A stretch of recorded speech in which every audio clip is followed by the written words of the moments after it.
ඔන්න යාළුවනේ අද අපි තෝසෙ හදන්නයි යන්නේ.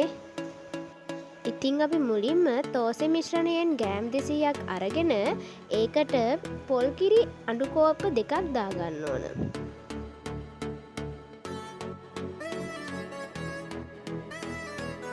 ඊට පස්සේ අපි ඒක හොඳින් මිශ්‍ර කරගන්න ඕන.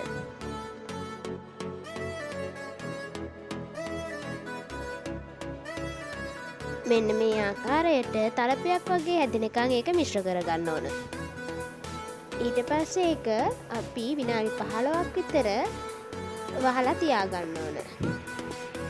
ඉතින් යාළුවනේ අපි අර විනාඩි 15ක් තියාගත්තේ තෝෂ මිශ්‍රණය නැවතත් අරගෙන අපි ඒකට තවත් පොල් කිරි අඬු කෝප්ප 2ක් එකතු කරගෙන අපි ඒක හොඳින් මිශ්‍ර කරගන්න ඕන.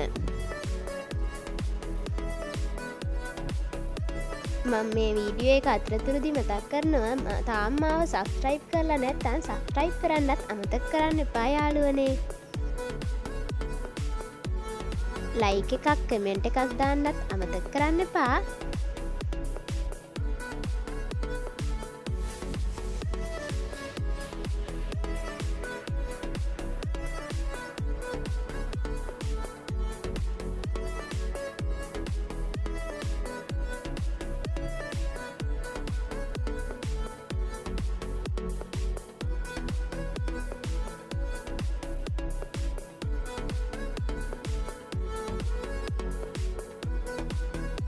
මේ ආකාරයට සාරුවක් වගේ හැදෙනකන් ඒක මිශ්‍ර කරලා තවත් විනාඩි 15ක් අපි ඒක තියාගන්න ඕන.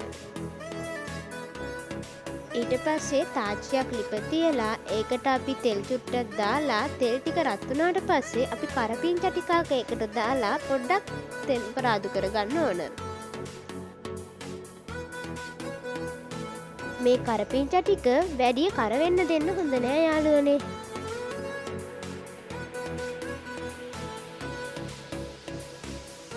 මේ කරපිංචා ටික බැදුනට පස්සේ අපි ඒක වෙනම භාජනයකට අරගන්න ඕන.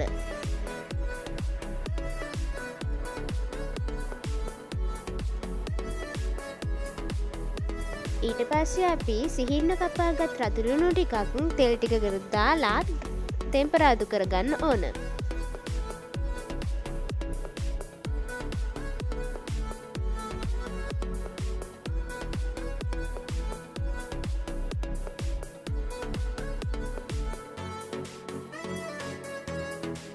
මේ රතු ලුණු ටික පොඩ්ඩක් තෙම්පරාදු වෙනකන් අපි අර වැදගත් කරපිංචා ටික කුඩු කරගෙන අර තෝසෙ මිශ්‍රණයට දාගන්න ඕන.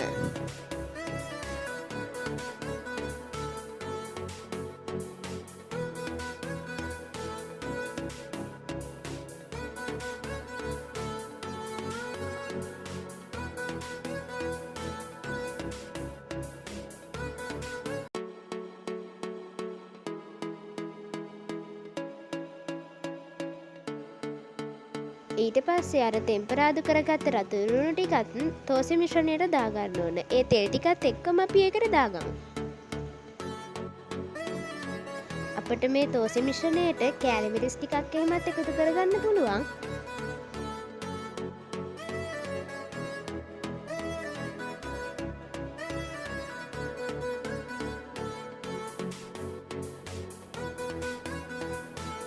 ඊට පස්සේ පෑන් එක ලිපේ තියලා ඒකට අපි තෝසෙ මිශ්‍රණය දාලා තෝසෙ හදාගමු.